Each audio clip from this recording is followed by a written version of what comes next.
আমি আর বাইরে বেরোবো না। বাইরে বেরোলে আমাদের মুখের দিকে চায়া থাকে সবাই। আর দ্বিতীয় কথা হলো সবাই আমার দিকে চায়া আছে। হ্যাঁ, এখানে পুরুষ মহিলা সবাই আমার দিকে চায়া থাকে, ঠিক আছে।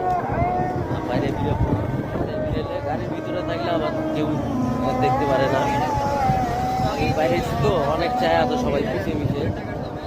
আপনাকে দৃশ্যগুলো দেখাইতেছি। বাইরে বেরোলে মনে করেন আমার সবাই টার্গেট করে, ফলো করে, দেখতেছে। আমি অন্তত ছুটে এলাম, সবাই চায় আছে। জিনিসগুলো আপনাকে দেখাইতেছি। এই জায়গাটা আসলাম, এখানে দেখাইতেছি। আর বাইরে যদি বাইরে সবাই চায় থাকে মুখের দিকে, বাইরে বেশি গাড়ি না। এই জন্য আসলাম, একটু হাওয়া বাতাস খাওয়ার জন্য আসছি। হাওয়া বাতাস